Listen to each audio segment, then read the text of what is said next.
Welcome to அம்சாஸ் kitchen. அஸ்ஸலாமு அலைக்கும். அப்படித்தான் இருந்துச்சு. ஆமாங்க, இன்றைக்கி ஒரு சூப்பரான ரெசிபி.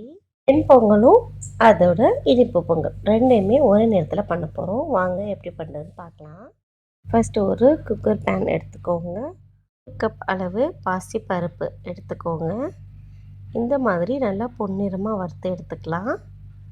அதை நல்லா கழுவிட்டு அதில் தேவையான அளவு தண்ணி சேர்த்துக்கலாம். நான் 100 கிராம் அளவு பாசிப்பருப்பு எடுத்திருந்தேன். அதுக்கு நான் 250 மில்லி அளவு தண்ணி சேர்த்துக்கிட்டேன்.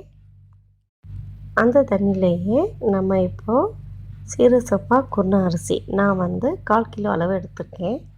அதை நம்ம சேர்த்துக்கலாம்.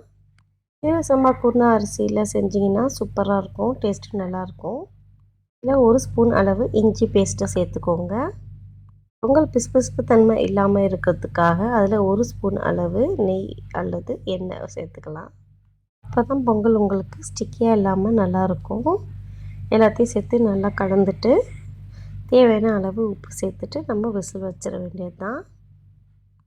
ஒரு 4 விசில் அளவு நீங்கள் விசில் விடலாம். இதுக்கு 4 விசிலுக்கு அப்புறம் நம்ம எடுத்து பார்த்துடலாம்.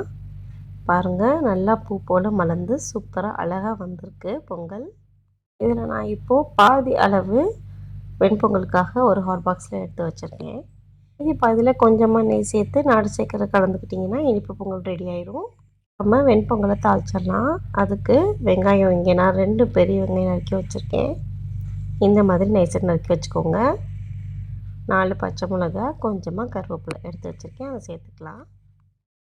வைக்கிறதுக்கு ஒரு பேன் எடுத்துக்கலாம். அதில் நான் 50 ml அளவு எண்ணெய் சேர்த்துருக்கேன். 50 ml அளவு நெய் சேர்த்துருக்கேன்.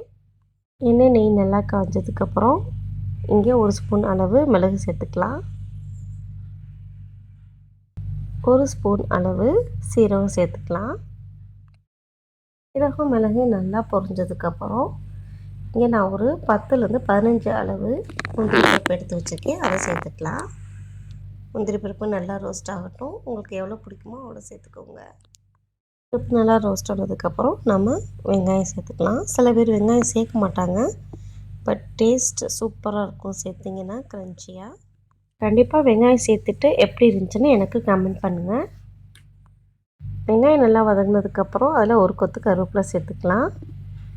உங்கள் காரத்துக்கு ஏற்ற மாதிரி பச்சை மிளகா சேர்த்துக்கோங்க. இங்கே நான் 4 பச்சை மிளகா சேர்த்துருக்கேன். மூடி போட்டு மூடி வச்சுருங்க. வெங்காயம் நல்லா வதங்கட்டும். வெங்காயம் நல்லா வதங்கிடுச்சு. இப்போ நம்ம பொங்கலில் சேர்த்துடலாம். பொங்கல் நல்லா சூடாக இருக்கணுங்க. இந்த சமயத்தில் நம்ம எல்லாத்தையும் ஊற்றி நல்லா கிளறி விடுங்க. அவ்வளோதான், சூப்பரான பொங்கல் ரெடி ஆயிடுச்சுங்க.